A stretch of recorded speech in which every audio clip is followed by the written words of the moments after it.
trying to keep the beast out in me because I'm so excited because October 1st is the month of Halloween. 31 days of Halloween. So 31 days of Halloween. One video every day for October with a horror themed game or close to it. We'll talk more about that. Maybe a little bit more too after this.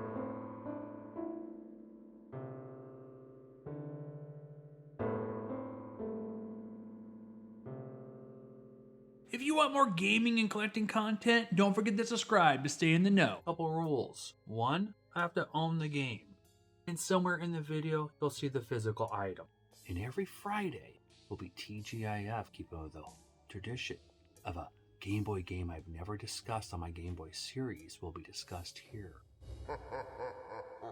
Haunted House was released in 1982 for the Atari 2600. 22 years later, it happens to also be on the Atari Anthology Collection that came out for the original Xbox and PlayStation 2. I'm playing the PlayStation 2 version. Haunted House is an early example we now describe as survival horror. You are two big eyes. I know it's supposed to be a person trying to escape a haunted house. It's pitch black inside this spooky place. Those eyes are pretty awesome. You can use a lighter, maybe it's a match, and it'll give you an appearance of an orange blob. Sort of looks like Meatwad from the Aqua Teen Hunger Force show. There are several floors. You can find items, but you can only hold one at a time. While trying to escape, you must avoid bats, spiders, and ghosties. You get hit by one of these fiends, your eyes go crazy, and you get amazing Atari sound effects. Actually, the game sound effects are great. You move, it's Atari footsteps. It's one of the most iconic things I remember about the game. When I was a little boy in the 80s, Haunted House is a game I had. It's a 2600 and very basic, but it's still fun to play, especially during the month of Halloween. Maybe you can escape the haunted house if the ghost, spider, or bat don't get you first.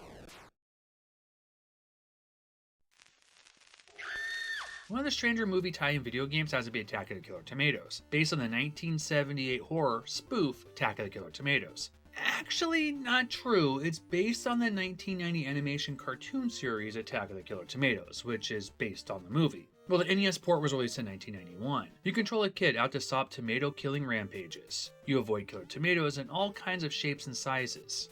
You can jump on them, pretend they're Goombas, but they can splat you too. The game is challenging, mostly because you take a lot of hits. You want to avoid all those mutant tomatoes, and you might get hit by falling pebbles, or a killer tomato variant. At least you can get lunch bags to increase your life bar. Too bad the controls weren't a little better. The controls are slippery like squishy tomatoes. Not the worst, but could be better. The gameplay could be better too. The graphics are decent. The main title graphic is pretty cool. The game doesn't take itself too seriously.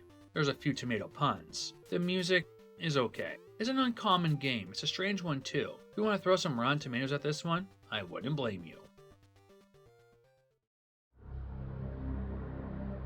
Shakan. Released for the Sega Genesis in 1992, is based on a graphic novel. Shakan, aka the Forever Man, premise is dark, especially for early 90s games. Like they used to say, Sega does what Nintendo don't. Nintendo didn't have this game on any of its systems. The goal of the Forever Man is to get rid of all the supernatural evil forces because you can't die, and you want to. In order for death to allow you to enter forever sleep, you must get rid of all that evil first. In order to do so, you travel through several different realms and acquire items to help you get further in the game. You enter a doorway and begin a portion of the realm. You need to enter that doorway several times. Each world has several different components. I suggest getting items in other realms like the mallet and then re-enter the doorway. One important key item is the grappling hook. It will be needed in several parts in certain areas. Throughout the game, you fight several monsters and ghost-like beings. You can use potions to get powers or replenish your health. The music is amazing. It has that Sega sound and bass. The graphics are excellent. I really enjoy the look of the backgrounds. The gameplay is good, but be prepared to die a lot. The game is challenging. Oh yes, it's a difficult one. Unlimited continues, but the game is brutal. The game is dark though. The perfect play during the spookiness of fall. The Forever Man even went handheld. There happens to be a port on the Game Gear. Tough game.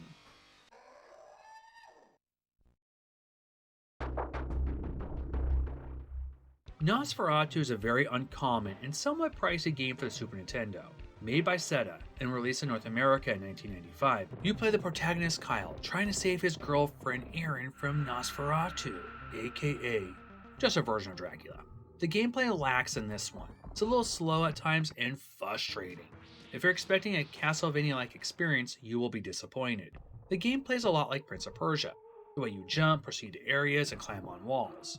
Not my favorite style of game either. Never been a big fan of those Prince of Persia-like games. Guarding the head vampire's castle is full of monsters like werewolves made with their dogmen, and other classic monsters. Sometimes they attack you and other times they act like they just don't care. Kyle can punch and attack enemies. The game's biggest enemy is that ticking clock. Sometimes it's easy to get lost and not know what you're doing. The atmosphere is spooky, and that is perfect. Too bad the rest of the game isn't.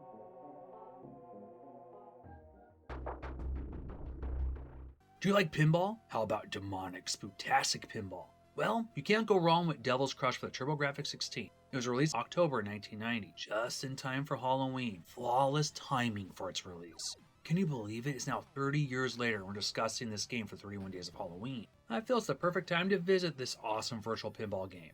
Devil's Crush contains 3 different pinball screens. You use multiple flippers to move the ball up and occasionally down. There's a lot going on the screen. Many little monsters to destroy. The more you hit something and the longer you go on, makes the more monsters appear and they may move faster. This game just keeps getting crazier and crazier. I love the look and feel of Devil's Crush. That creepy skeleton with his bloodshot eye that laughs when the ball falls between the flippers. It's always watching. I love it. Graphically, this game is stunning. Music is amazing. The gameplay is addicting. It's video game pinball, but it's much more. Like I said, a lot is going on.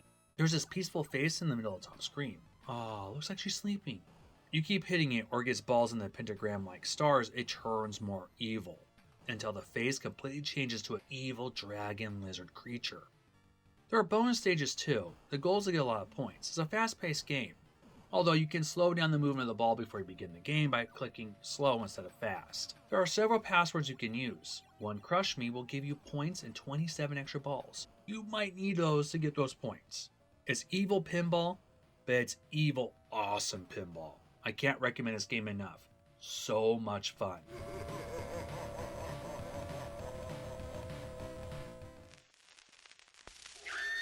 Move over, Ray, Peter, Winston, and Egon. There's another buster of ghosts. That is rookie detective Lazarus Jones. Detective Jones must fight and restore mortal order in the 2004 PlayStation 2 title, Ghost Hunter. In Ghost Hunter, you get a call about a mysterious goings-on at a site that had multiple murders. Jones and his partner arrive on the scene.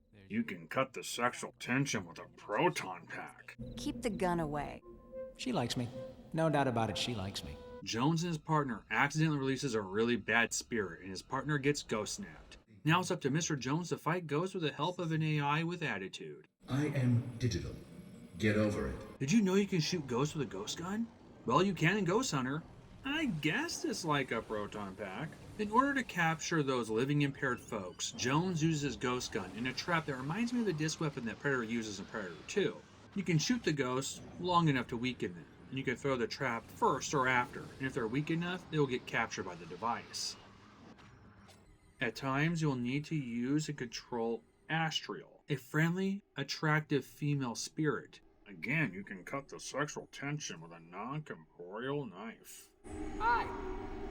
Astriel can transform into other ghosts like a Reverend and use their abilities. Ghost Hunter is a title I didn't know about when it first released on the PlayStation 2. I might have picked it up since it's a horror-themed game. If you shop for the game now, be prepared it's not the easiest PS2 game to find. Ghost Hunter is far from a perfect game, it's a mixed bag. The combat's a little off balance, parts are frustrating.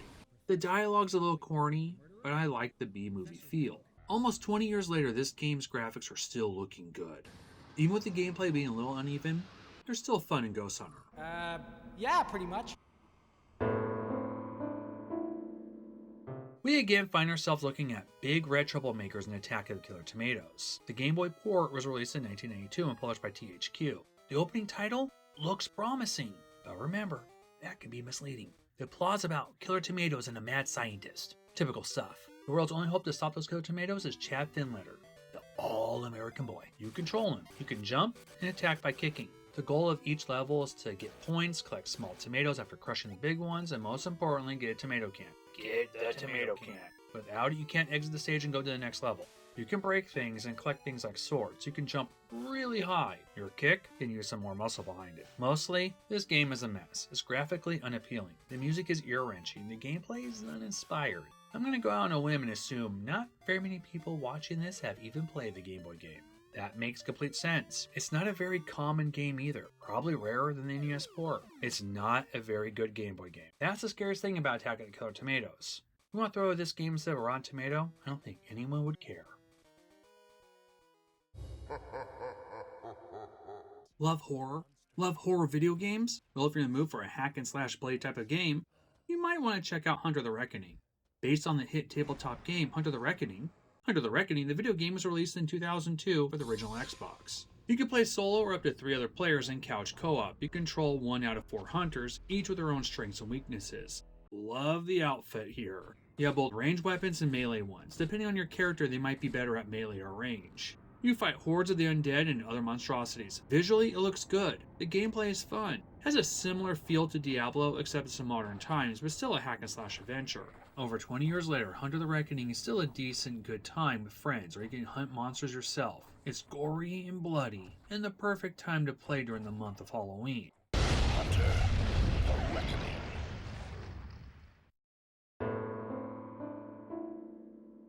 As a kid of the 80s and 90s, one of the classic first-person shooters I remember playing was Doom. Mostly the sequel Doom 2 on the PC. Around late 95 or early 1996, I was given the Sega 32X when it was on sale for about $20 or maybe $25. With the system, I also got Doom, also known as Doom 32X. Doom 32X was released for the Sega 32X in 1994. It's a port of the computer version Doom. What's Doom? Come on, you know. All hell's run amok, and monstrous demons from the Hell Dimension use their gruesome talents to turn your space station into their killing arena. I'm abbreviating what the box states. You are a soldier, and you are fighting off demons and zombified allies. Butcher the hordes of hell or get butchered. It's a true classic first-person shooter, one of the most fondly remembered. That's how I feel. It had a unique premise at the time, and they're still making Doom games today. Many classic gamers feel Doom 32X is the worst port. I liked this version when I first got it. Just a side note, I still own my original 32X and my original copy of Doom for the 32X. The box and the Manny even survived. Even now I feel this game plays and sounds like Doom, but it does have some shortcomings. If you're using a 3-button controller, you need to press A and then start to cycle through weapons. If you press start and then A, it'll pause the game. Graphically, it's a step down from the PC version. It's hard to see where you're going and what's out in the distance. Maybe all Doom ports look like this, but I remember it being much more clear on the computer. Certain enemies aren't present in the 32X version, and even a weapon's missing. Not all the maps are present from the PC version either. The music is awesome. Sound effects are okay too. Like I said, it sounds like Doom. It might not be the best version of the original Doom, but it's still Doom and mostly fun. A perfect, classic, hellish shooter to play during Halloween.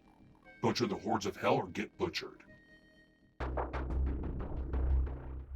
Night Creatures for the TurboGrafx-16 is a side-scrolling horror game, and a strange one at that. Released in 1982, you play a young man who's been bitten by a witch. So, like a vampire. I didn't know witches could do that. You learn new things from video games every day. You must hunt her down and destroy her before the dawn, or you become, forever, a night creature.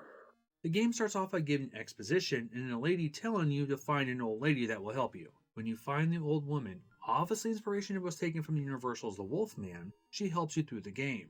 Especially if you die in a new area. She'll give you clues on what to do and what weapons will help you in those new zones. At first, you can punch, and by destroying living animals, you can replenish your health. Some monsters can only be destroyed by specific weapons. Like the silver axe can be used against werewolves and evil trees. If you die, you become a skeleton, but first, the monsters or enemies will vanish off the screen before you burn into a green fire. There are several boss fights, and you'll get the ability to transform into a creature, but it'll drain your life to do so. Like that old woman says, use the power wisely. The old lady's wisdom is useful, but she'll give you facts you didn't know, or maybe didn't want to know. In this game's universe, we're told witches don't bathe. Thanks for the tip. I guess I'll wear a nose plug when I fight her. Oh man, I can smell her from here. Whew, that's better, at least we can't smell her anymore. This is a horror game that lacks in many ways. Mostly in gameplay. Some of the sprites look good, like those swamp xenomorphs. Still, I can't help but feel it looks immature in some ways, and not that visually appealing. Like a lot of TurboGrafx games, not a common one to find. It's not one I put in my rotation to play during Halloween, but it's an interesting and an odd game. I hope you're enjoying it so far. 21 more days to go. Simpsons were a classic staple in American television sets, especially in the 90s. Some of my favorite Simpson episodes were the Treehouse of Horror ones, especially the first 10 or so. There were so many Simpson games in the early 90s. One of the most common and most notorious is Bart vs. Space Mutants. Most likely to play this game, you play the NES version. A year after the NES game was released, Bart vs. the Space Mutants beamed down in 16 bits. The Sega Genesis got an upgraded version in 1992. Bart finds himself an unlikely hero when actual Space Mutants try to take over Springfield, and then the world. In order for the Space Mutants to complete their devious plan, they need components for their machine. Each level, they need something new. The first level, they need things that are purple. Odd that their machine is so color specific.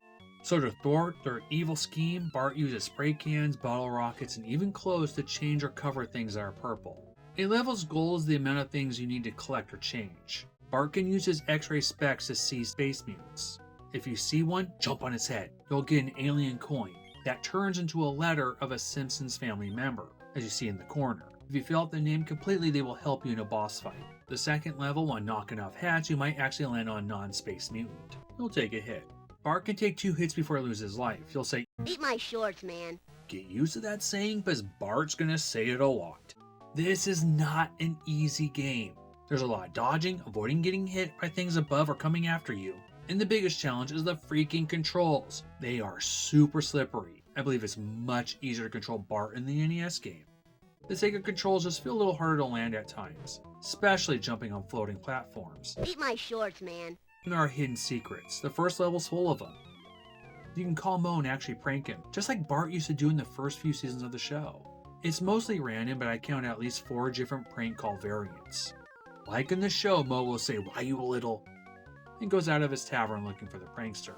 Now's the perfect time to change Mo's apron to red instead of purple. First stage, you'll see a movie theater. It says show times 2 p.m. or 4 p.m. If you show up at those times, a kid wearing purple appears. Spray him. To get the bird out of the cage at the pet store, what you need to do is throw a cherry bomb, but do it from the top. A dog will come out and investigate, and if you're there, you'll take a hit. Use a bottle rocket and hit the bird that's perched on Jebediah Springfield. If you do it correctly, he will give you a hint. There are many others like this. I'll tell you one more. There's a floating platform in stage 2. I died so many times before I realized you don't need to jump across. Take the platform on a ride. Just jump on the block several times and it will glide you over safely. Throughout the game, there are boss fights. The first level you take on Simpson frenemy, Nelson. If you spell out Maggie, she'll help you out by giving you a bowling ball. You can roll it to Nelson for extra damage. In another stage, Mama Simpson, Marge, will help you out by shooting off bags that are trying to be dropped on you. Jump on a bag to set it back up.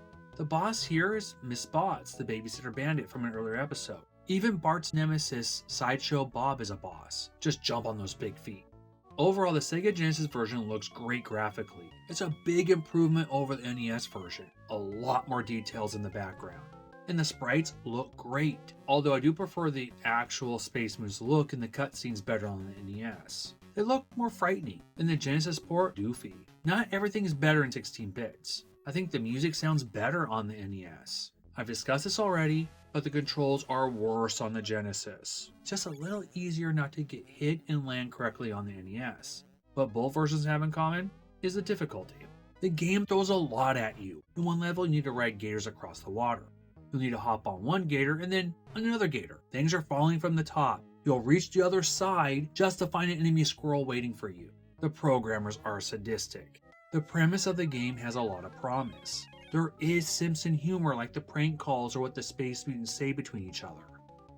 I think the secrets are interesting. I thought it was a glitch, but actually you can skip multiple levels in this version. So it's one way to see the rest of the game. Bart vs. Space Mutants should be a classic, but it's known for being a tough game with controls that are a nightmare to play. I know many of us had the NES version or played the NES version, but I wanted to talk about the Sega Genesis version, which is less well known. Maybe one day they will make this game to what it should have been. Great. "Eat my shorts, man."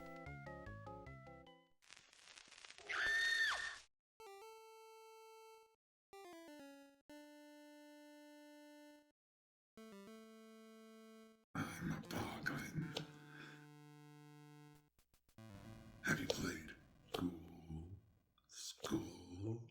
Released in 1992 for the NES. You play a boy that defeats helpless monsters that are just trying to have a little fun. You travel through so many levels fighting innocent monsters. Let me out of my cage. I've done it before.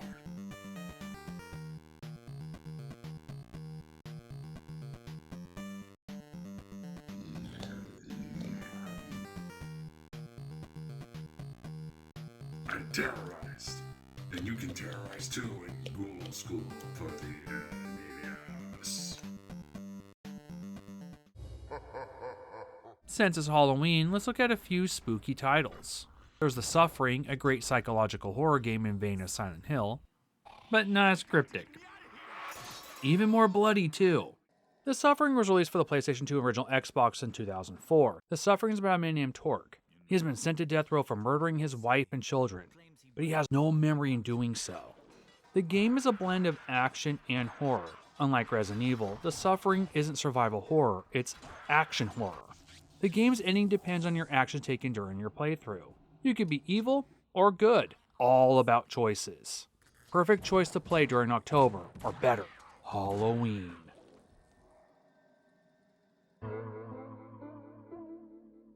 Seven years after releasing Castlevania Adventure 2, Belmont's Revenge, a great Game Boy and Castlevania game, Konami releases the last Castlevania game on the original Game Boy. 1998's Castlevania Legends features a woman protagonist, Sonia Belmont, out to confront the Dark Master Dracula. Like the other two Game Boy games, it's a side-scrolling adventure. You use your whip to destroy enemies. You can upgrade your weapon, and you can get the Fireball upgrade.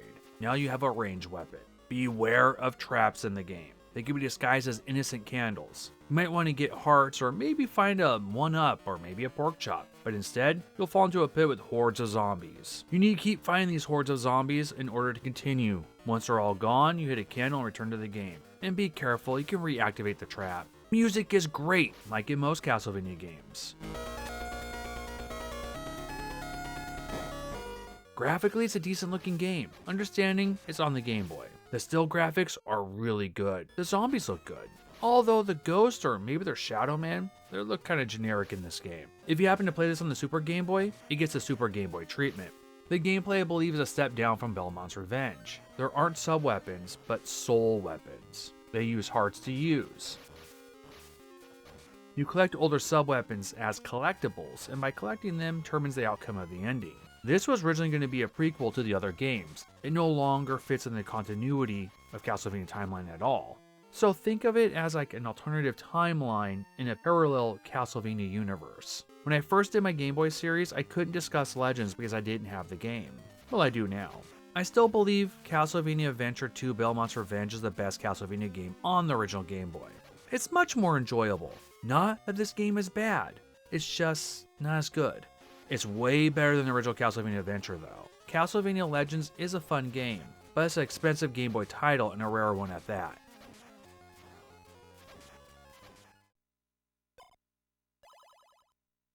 Now these are the only two repeat videos. They're called flashbacks because it took place during the Portland Retro Expo weekend. Now I was focusing on that event, that expo, so I decided to do some flashbacks of some reviewing a few I've already done, just condensed down shorter versions of them.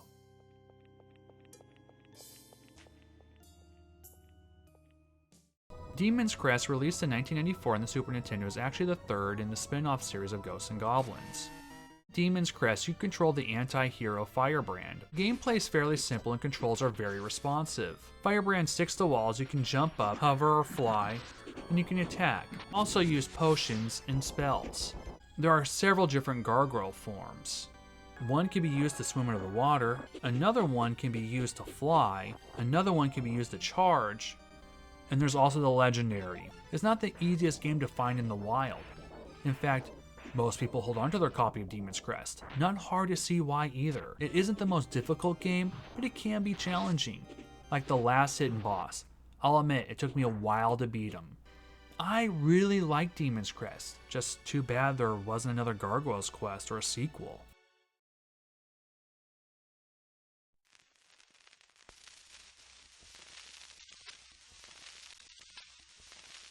Castlevania for many retro video game players is usually in their top 20 NES games. It's in mine. You control Simon Belmont, and you fight all kinds of monsters to save the world from the evil Count Dracula.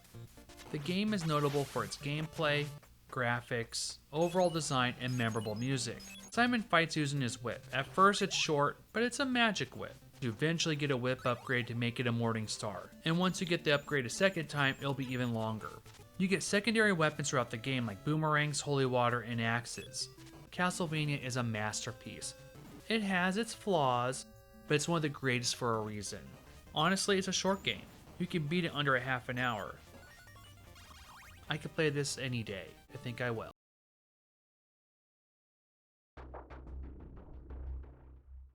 Beetlejuice. Beetlejuice. Beetlejuice! It's showtime. If you say his name 3 times, you get to play this game. Beetlejuice was released on the NES in spring 1991. It was developed by Rare and published by LJN. You play the ghost with the most and go through. I'm just not a big fan of this game. This is one of my least favorite NES games. It doesn't look graphically that bad, it's kind of frustrating. The controls are kind of slippery. Usually I watch Beetlejuice during Halloween, but I don't play the NES game. Do you? Or are you going to watch The Exorcist about 168 times? Not to mention, you're talking about an old NES game. Beetlejuice, Beetlejuice, Beetlejuice.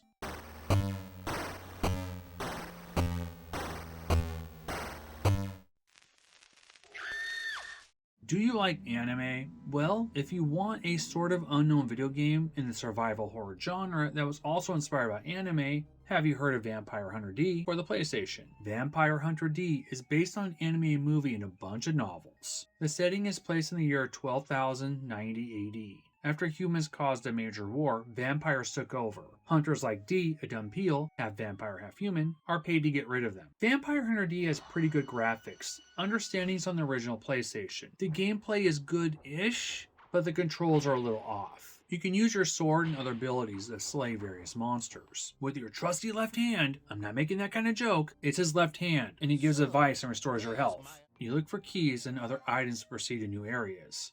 The game is similar in plot to the second Vampire Hunter D movie, Bloodlust, which was pretty good. I bought the game during my freshman year of college on a whim. I always wanted to revisit Vampire Hunter D. It's not a well-known game, it's a little different. I'm glad I got to revisit the game a bit. One of TurboGrafx' most memorable games happens to be one of the most bloodiest too, and that game is Splatterhouse. Developed by Namco and released by TurboGrafx 16 in 1990, it's a classic side-scrolling beat-em-up and kill-em-up. You play college student Rick. With the help of his terror mask, he attempts to save his girlfriend Jennifer from all kinds of creatures, and even the evil house itself.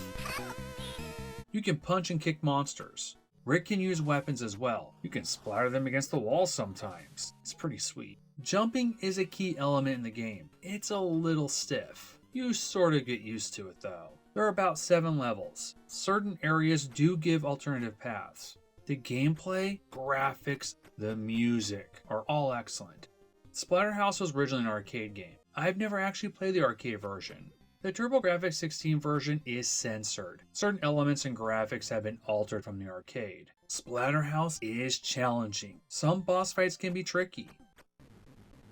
The chainsaw guy might look difficult. In the beginning of the level, there's a shotgun. Try not to use it. Kick the dog-like creatures and do your best to fight other enemies without firing many rounds. Just bring both shotguns to the boss and blow them away.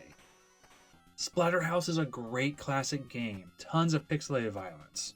A perfect game to play anytime. Even more perfect to play during Halloween.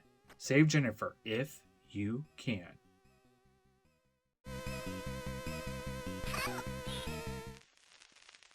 Castlevania II: Simon's Quest is a direct sequel to the first Castlevania game on the NES. Released in 1988 in North America, we find Simon on a quest. Who would have thunk it? Simon is on a quest. Dracula cursed Simon and the world. Now to get rid of that vampire menace that's already dead, I might add, even more undead I guess, Simon must find all the Count's body parts and piece them back together so they can fight again. It sounds like a lot of work. It is a lot of work.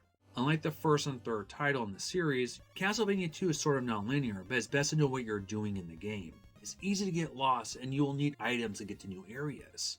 The game's controls and playstyle are similar to the other NES games, but there are some differences. Hearts are used for money in Simon's Quest. You will need a lot of hearts. Be prepared to farm over and over again. You will need to upgrade your weapon several times and get key items. Many of these cost hearts. This title is unique from the other two games for another reason. It has day or night sequences. After a while, a box with words appear letting you know it's either day or night. At night, creatures are stronger, but you will also get more hearts by destroying them. I prefer the straightforward approach to the other two NES games. Much of Simon's Quest is cryptic. Each town you visit, you'll see people walking around. You can talk to them. You might want to rely on those townies for information, but they either hit on you, brag they used to get women, or speak nonsense. Several do give you clues, but it's up to you to interpret them. Not all people can be trusted. Some will even mislead you, just like the narrator told us in Game Player's Tape Volume 1, the prototype. Remember that sometimes they will not tell you the truth. Throughout the game, you'll find clues to the mystery of Dracula's curse. These emerge in the shape of a book. They are hidden in the walls or on the ground. You will need holy water to unveil them. So make sure you buy holy water. It's only 50 hearts and it has unlimited supplies. Holy water is one of the most useful tools in Simon's Quest. You use them all the time to find false bricks so you don't fall through the floor. Sometimes you will anyways. The goal of the game is to track down Dracula's body parts, to find items in mansions. Look for a person selling an oak stake. Get the oak stake, you will need it. It costs 50 hearts. Each mansion has a vendor. It's strange that a man happens to be at the mansion selling exactly what you need. Too bad this didn't happen in real life. Find the orb within the dwelling and throw a stake at to get a body part. Rinse and repeat with many steps in between, until you have all the body parts of Dracula. Some of Dracula's familiar forces appear in Simon's Quest, mostly skeleton warriors, fishmen, and bats. There are werewolves and mummies to contend with as well. There are very few bosses, unlike the previous game or even the third game. There's only 3. Death, Vampira, I think that's her name, and Dracula himself. The bosses are incredibly easy. Overall, Simon's Quest is not a bad game. It's actually a good one. Not my favorite in the series, but I can understand why it would be for some gamers. It's fun for the most part, but I have my complaints. Farming is tedious. It drags down the game a bit. The day or night sequences don't bother me that much, but it does interfere with the flow of the game at certain points. Especially when you're trying to go into a town to get an item and all you can do is farm for zombie hearts and wait for the night to be vanquished. The jumps. Jumps are one of the most frustrating parts of the game. I'm talking about those floating platforms. These jumps are hazardous to Simon's health. Be prepared is stressful. Information in this game is suspect. Journals are just as secretive as what the town people say. Some are just plain confusing. Speaking of confusion, if it wasn't for help from game magazines like Nintendo Power or other gamers, many of us would be completely lost in this game. This has been discussed by others before, but just to reiterate, one of the strangest moments in video game complexity, how Simon travels in one particular scene. You will need to summon a tornado by kneeling with a red stone at a mountain wall. A tornado takes you away. This game is full of how, what, why moments just like this. Castlevania 2 graphics are good, 8-bit good. The scenery feels and looks like a Castlevania game, although I prefer the look of the first and third game. Musically, this game rocks. It has a great soundtrack. Castlevania 2 Simon's Quest is probably the longest game to beat, especially if you're new to the game. There are several endings. It's a title that actually has grown on me. I like the second Castlevania game on the NES. Yes, I see its faults, also see the charm. Like Stabby the Vampire Slayer says, only you can restore a vampire, just to kill it again and again. Beetlejuice. Beetlejuice. Beetlejuice! It's showtime! Another tale featuring that goes with the most is 1992's Beetlejuice for the original Game Boy. Developed by Rare and published by LJN, Beetlejuice is based on the animated cartoon series and not the movie. You control Beetlejuice as he attempts to get rid of all the ghosts he invited to the Deed's house. In the ghost cleaning process, Lydia too will need to be saved. Watch out for those stairs, they might turn to a slide. Beetlejuice uses Bio-Exorcist magic. Some bosses will need to be defeated by using your Bio-Exorcist magic by tossing things into them. There are several different game mechanics and varied gameplay. One level, you try to outdo another ghost in making silly faces. The Game Boy title is surprisingly fun. It surpasses the NES version. It is very challenging though. It's not a common Game Boy title, but it's a decent one. Beetlejuice, Beetlejuice, Beetlejuice! My favorite video game of all time is the original Resident Evil 2. There are so many reasons why. I'll get to that someday. I'm a huge fan of the series overall. I'm pretty sure I own all the released games from North America. I even have a Biohazard skill stop slot machine, being a prized possession of mine. It's a toy, not a gambling device. It was the summer of 2000, many months after beating Code Veronica on the Sega Dreamcast, and about a month before I began college. I went to a game craze on a random day. What I found on the shelf was a huge surprise, a new Resident Evil game, Resident Evil Survivor. Resident Evil Survivor was released exclusively for the PlayStation in August 2000. Resident Evil Survivor. Published by Capcom, but not developed by the company, Resident Evil Survivor is a spin-off from the mainstream Resident Evil timeline. It takes place sometime after the events of Nemesis. You can control a man that has a temporary memory lapse, just can't remember who he is. But he thinks he's this guy that's evil, even compared to Umbrella standards. Vincent. Vincent, you are a murderer.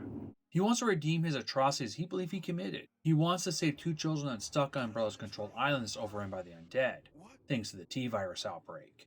Survivor can take credit for being the first for the Resident Evil franchise. It's the first game to play through in first-person mode. You use a handgun, which has unlimited ammo to shoot zombies and other monsters. You get other appropriate weapons from the Resident Evil series. These weapons don't come with unlimited rounds. The whole game you use a controller and aim and shoot. Unfortunately, you can't use the gun con in the North American version. It really doesn't matter that much. Aiming for the most part is decent. It can be stiff at times and you might miss shots. Shooting in the head doesn't do much. You just need to keep shooting till they die. Again, hopefully for the last time. Up to this point, it's the only game that have both lickers and hunters. The hunters are the exact same ones from the first Resident Evil game. That is cool. You can take different paths through the game. You won't find typewriters or save like in the earlier games. The game does have a few save points if you die. You do get a few continues. You can save when you get a game over or you beat the game.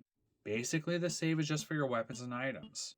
Survivor sounds and feels like Resident Evil. It has some eerie moments. I feel some of the evidence in forms of diaries or documents are some of the creepiest ones in all the series. Especially the ones that talk about abusing and doing surgery on kids to make tyrants. It sounds a lot like the conspiracy talk about adrenochrome.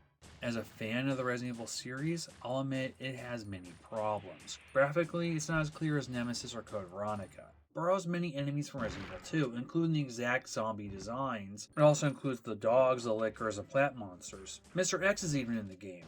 A lot of him. There is a new enemy in Resident Evil Survivor, and that's the hunk-like mutant soldiers. They sound a little weird when they're around or when you kill them. Speaking of sound, the sound design works, but it's a lot of copy and paste from previous games. The eerie dog howl is ripped straight from the first Resident Evil game. The voice acting is probably the worst in any of the games. Vincent, it's me, your mother.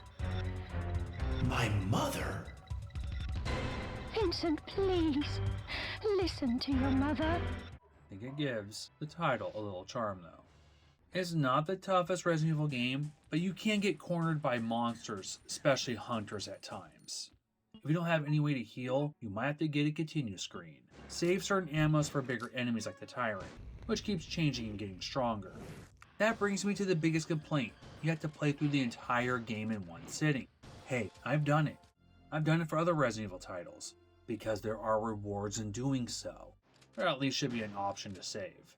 I do like Resident Evil Survivor. It's not my favorite though. It's a strange addition to the series. I liked it when I first got it. I thought it was odd to give me another Resident Evil title to play.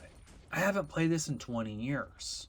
Now that I think about it, I don't recall ever seeing ads for this game in 2000. I just walked into the video game store and there it was. Survivor is an obscure Resident Evil game, and a rare one too. Resident Evil Survivor borrows a lot from Resident Evil 2, my favorite video game. Even the main character in Survivor was sent by Leon Kennedy to investigate this island. That's right. At the request of my friend Leon S. Kennedy, I came here to investigate. It's not as bad as some people have claimed. There is fun in this game, and the atmosphere is Resident Evil. Those howls in the background are like phone calls from an old friend you haven't heard from in a while. The familiar undead hordes, the lickers, and even Mr. X. It's like a reunion. Maybe that was the plan. Just to remind you, Resident Evil 2 is way better. I want you to stop performing those terrible crimes and just come back home. Frankenstein the Monster Returns is one of those titles that isn't that familiar with many retro gamers. Released by Bandai in 1991, you play a hero that reluctantly gets pulled into a hellish adventure to save a young woman from Frankenstein, the monster, not the mad scientist that created him. For easier reference, I'll call him either Frankenstein or the monster while discussing the game. Frankenstein is lonely and wants to force Emily into an arranged marriage, in which he arranged for himself. Not cool, monster, not cool at all. An unnamed hero must track down the monster and rescue Emily or die trying to. On this journey, you fight several monsters in several stages. I'm not sure how I feel about the stage music. The graphics are okay. Love the title screen. Unfortunately, the combat isn't that great in this horror-themed title. You can punch, but you'll want to get a weapon. You want to upgrade your weapon. If you take a hit, you lose the upgrade. You want the ranged weapon so you can keep enemies away from you. You have a jump kick, but this guy's no kick master. The game has many moments that are considered cheap. In one boss fight, you battle Death himself. Once you defeat Death, a huge bird appears. If you don't hit that bird, now's the perfect time to do that jump kick, it takes you back to the beginning of the stage and you'll need to do everything all over again. The dialogue boxes are incredibly slow unless you speed it up, which I recommend. Frankenstein the Monster Returns is a Castlevania-like game that is not as good. It's much more uncommon than Castlevania, but most likely rather play an NES Castlevania game instead of Frankenstein the Monster Returns. But don't tell Frankenstein that. The monster, not the mad scientist that created him. Rockstar's 2003 Manhunt is a different kind of horror game. It's a mixture of stealth, horror, and a snuff film. Due to the plot of the game, you are believed to be dead because you were already executed. Now you are a man hunting and killing while avoiding being hunted and killed. The game is bloody and brutal. You can use gruesome execution moves to please the viewer, aka director. The color changes the longer you wait, the more extreme the death you give. The director gets off on it. You're getting me all flustered here. You can hide in the darkness waiting to strike. It doesn't always go to plan. The controls are not perfect, and it's easy to get detected, even if you're trying to be stealthy. The AI is a little on the dumb side.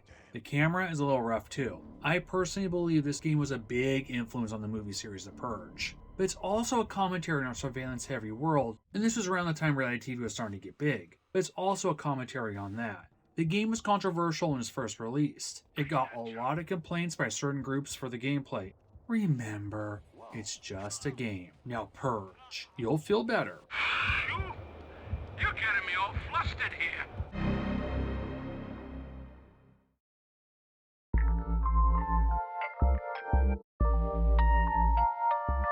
When I was in middle school, I had this girlfriend. It was our 2-week anniversary. And I wanted to do something special. I wanted to show her something. And I was really nervous. The bell rings. We're finally alone. We're walking home from school. And I'm thinking to myself, I have to show her. I have to show her. I have to show her. So I stop her. And I'm looking into those soulful beauties. Oh, those gorgeous eyes. Lean in. I didn't want to yell it. I have a monster in my pocket. No.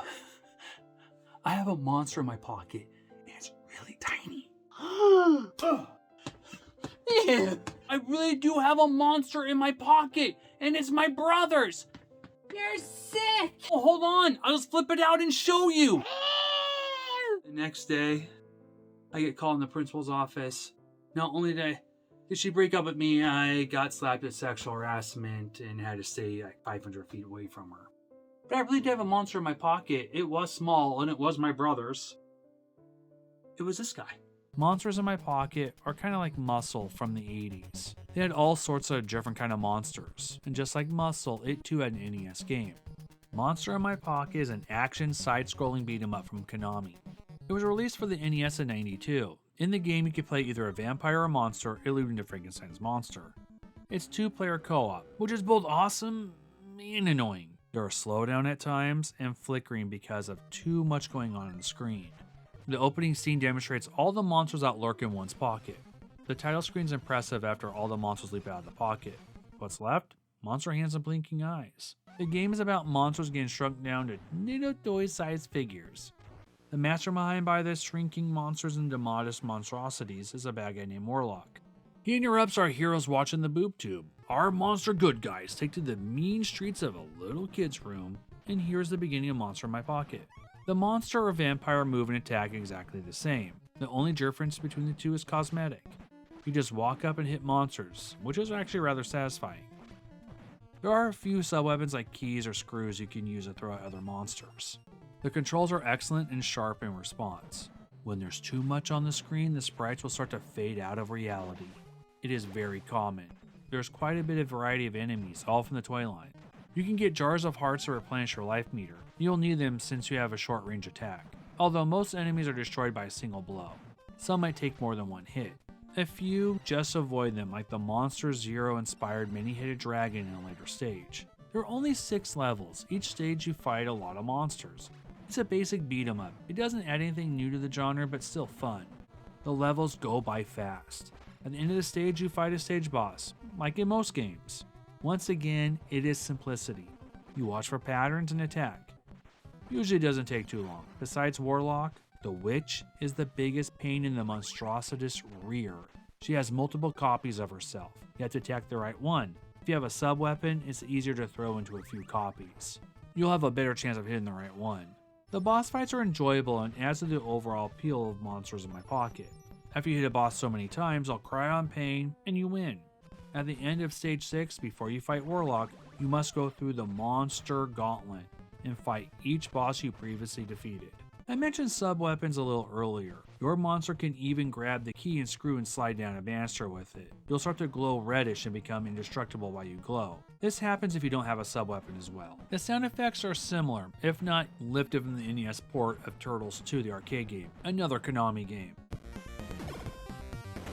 Even the font is similar to Teenage Mutant Ninja Turtles 2, or maybe it's Turtles 3, the Manhattan Project. Since we're on the subject of those turtles on the half shell, some of the music for Monsters in My Pocket at times feel like they were once tracks for Teenage Mutant Ninja Turtles. It has that turtle power essence.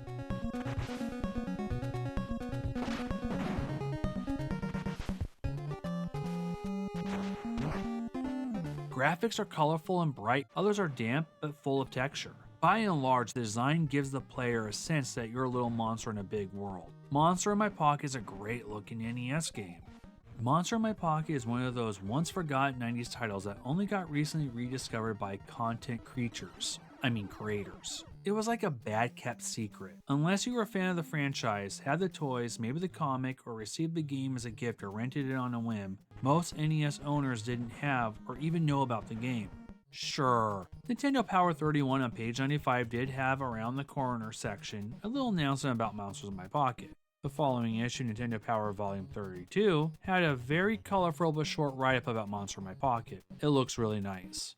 I still can't help but feel it was a forgettable little blurb for most players and readers. Maybe if you actually played it back then, it might have an impact. The impact seems to be felt now and the game has a fan base. Monster in My Pocket is a lot of fun regardless of the limited nature of the attacks or weapons. It is a fast-moving game with a lot of action. In short, it's a solid game. Speaking of short, the game is. It is one that can be conquered in 30 minutes or so.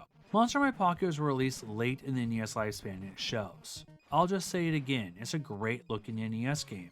Monster in My Pocket is unquestionably worth playing. I would even say owning. I love having this game in the collection and still enjoy playing it. The game might be about little monsters, but it's big fun. Just a side note, I was supposed to do this review in a few some years ago. I was finally going to produce it last year, but a punk beat me to it. Happy Halloween to all little monsters out there.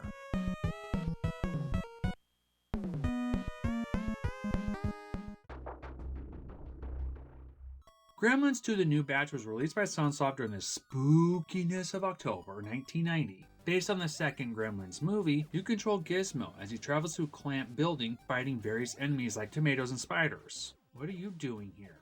Hey, you can't... It's okay now, just technical difficulties. Retro Lame is back. Where was I? Oh yeah. You control that not-so-cute mogwai Gizmo as he terrorizes poor, helpless things like rats, bats, and those party animals, the gremlins. I can relate to these guys. As Gizmo, you avoid falling into pits. I wish he would. At first, he just attacks by throwing just tomatoes. Each new stage, he gets new weapons. By killing things, like Gizmo loves to do, he gets orbs. Orbs are like money. If you find a doorway, you can buy items from the demon Mr. Wing.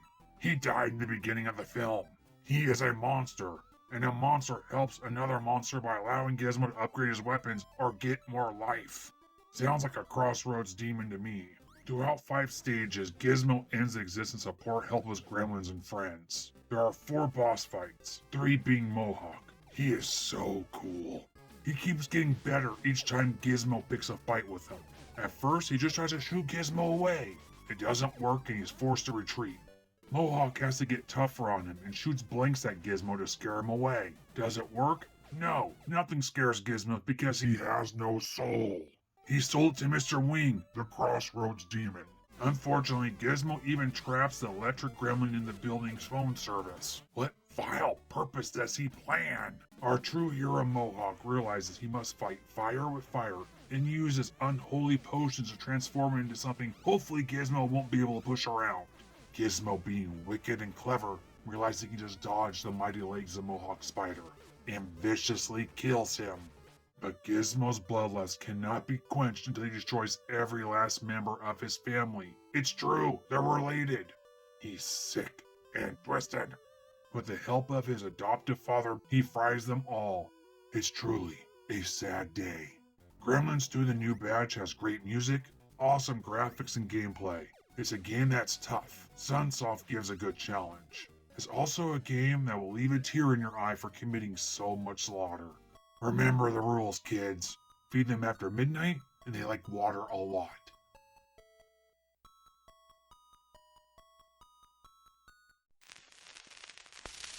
Silent Hill was released for the Sony PlayStation in 1999. It was produced and developed by Konami. In Silent Hill, you control Harry Mason as he searches for his missing daughter Cheryl in a strange, eerie, foggy town. After a car accident, he finds his daughter missing. He tries to find her and believes he is chasing her after seeing a girl figure in a fog.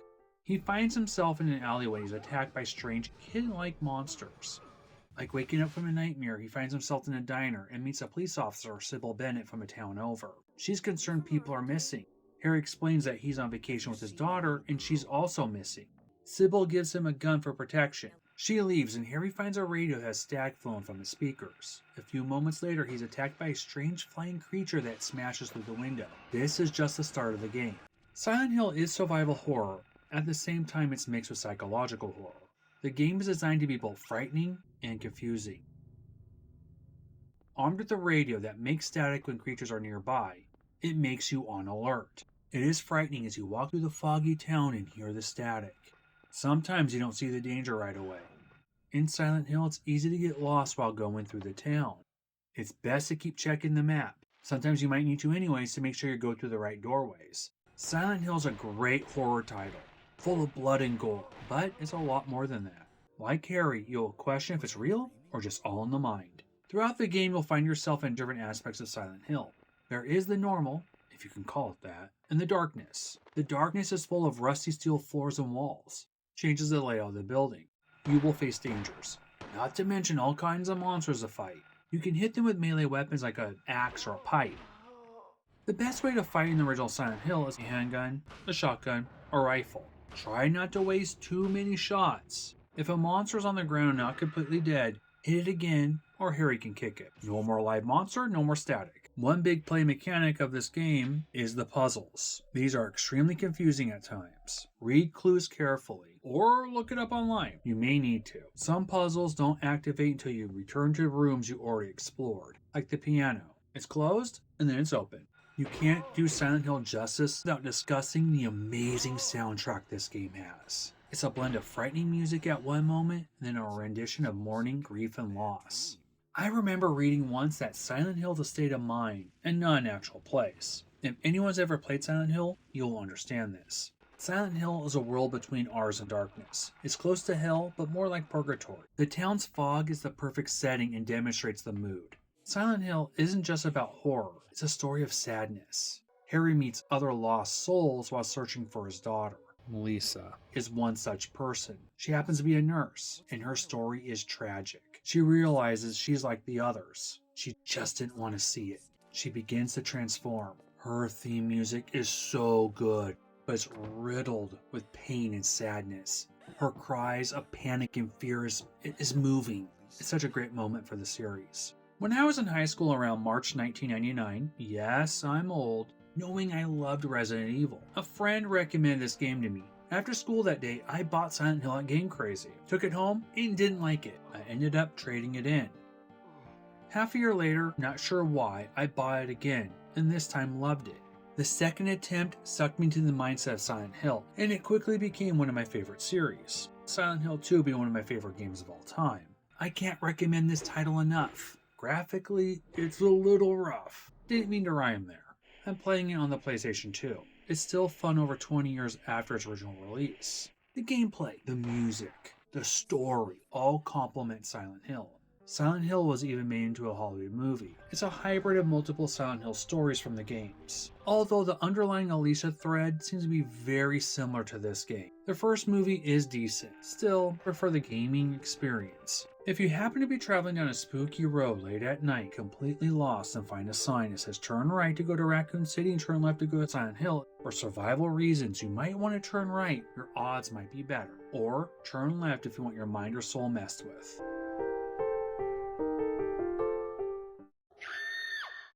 The Game Boy's title featuring those tiny troublemakers was released in 1991, Gremlins 2 The New Batch, developed by Sunsoft. The NES version has a top-down perspective.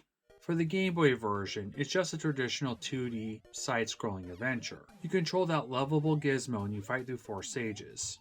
A pencil acts like a sword. A radio gives you the ability to fire a musical note at an enemy, like a one-time use range attack. You can get items like a toolbox and use it to destroy enemies. It's kind of like a Starman. Traps you can use to help fight your way through levels. Even with only 4 stages, it's a tough game. There are a lot of enemies. Biggest obstacles are the springs and spikes. Bonus levels find Gizmo hitting a punching bag.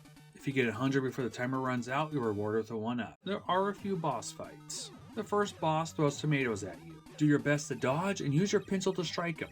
There are familiar gremlins from the movie that act like bosses. There's the Bat Gremlin, Electrified Gremlin, and of course, Mohawk the Spider.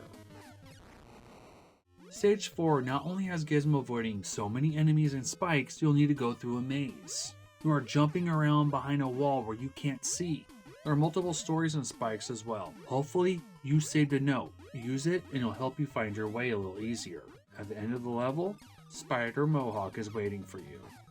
Gremlins 2 on the Game Boy is a delight. The graphics are great for being on the Game Boy. It's a challenging game, and they might have overdone with all the springs and jumping, but it is mostly a fun game. If you like Gremlins and 8-bit games that have so much jumping, this is the game for you. Ghost in Gargoyles. Whew. This video was a massive undertaking. I hope you enjoyed it. 31 days of Halloween. Thank you guys so much for watching. I know it's a long video, but I hope you liked it. So many games to discuss. Well, have fun. Go game. Have safe trick-or-treating out there. And see you guys later.